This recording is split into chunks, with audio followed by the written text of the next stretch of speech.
In today's video, we're going to be covering the question, is a property crash coming in 2023?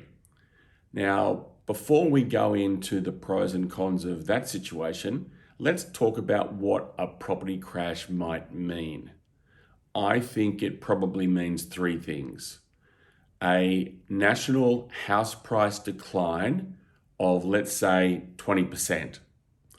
It also means bank home loan default rates and arrears rates going up significantly. And finally, I think it also means a significant increase in the number of distressed properties that are available for sale. So we can obviously talk a long time about what a property crash is or isn't, but let's just, for the sake of this video, use those three criteria. Now, let's look at what the current situation is in October 2022. The current situation is we have high inflation.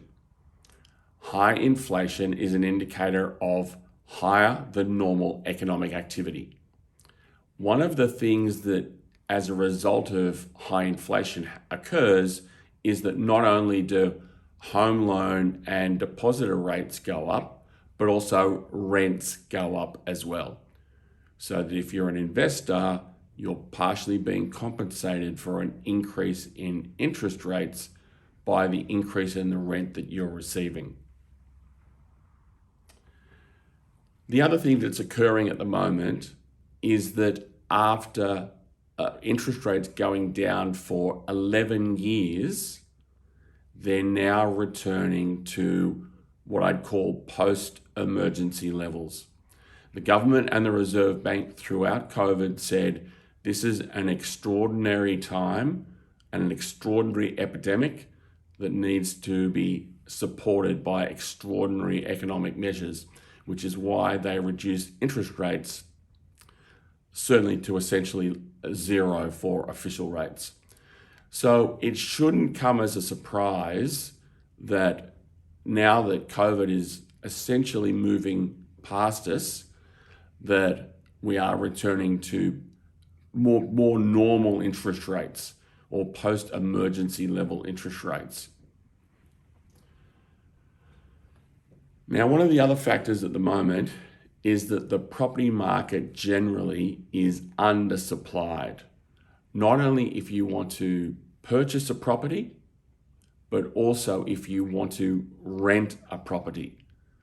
Both markets are very tight. In the case of the rental market, in great cities like Adelaide, the current vacancy rate is below 0.5%, which essentially means there's virtually no new property available for rent.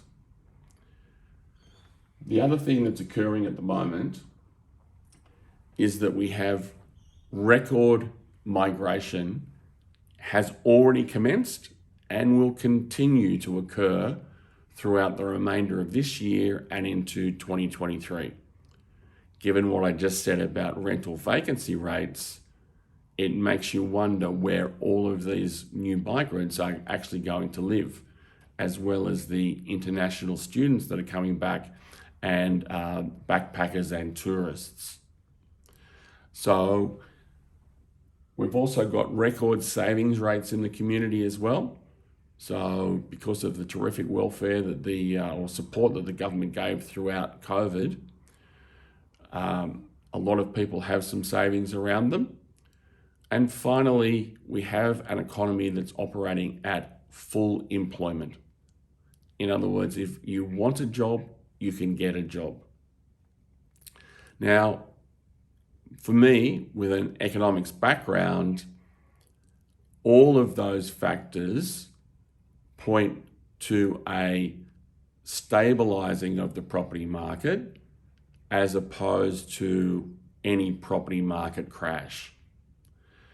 That is supported by the fact that this week, being the first week of October, the Reserve Bank only increased interest rates by 0.25 instead of the 0.5 that they had been increasing interest rates by.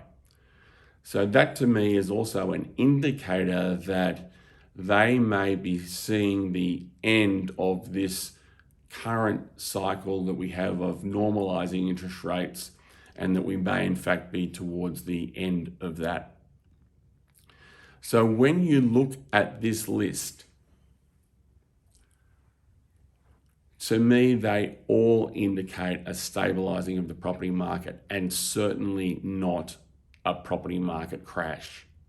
Now, I know that's not going to grab headlines, and certainly the doom and gloom merchants don't like it when I say that, because they're looking for those headlines and for that clickbait. That's not what we're about here at Liberty Property. We're here about spelling it out as it is in easy to understand terms. So if you're enjoying the information that you're getting on our channel each week, by all means subscribe. And if in fact it being in the last quarter of the year now, you feel that there could be an opportunity for you to get into the market, given the heat has come out of the property market, then by all means touch base with us, and we'd love to discuss your situation and make some suggestions about potentially getting into the property market before the end of the year and being able to tick that off as one of your New Year's goals achieved. As always, this is general educational information and not to be construed as personal advice, because we don't know what your personal circumstances are. Thank you very much for that.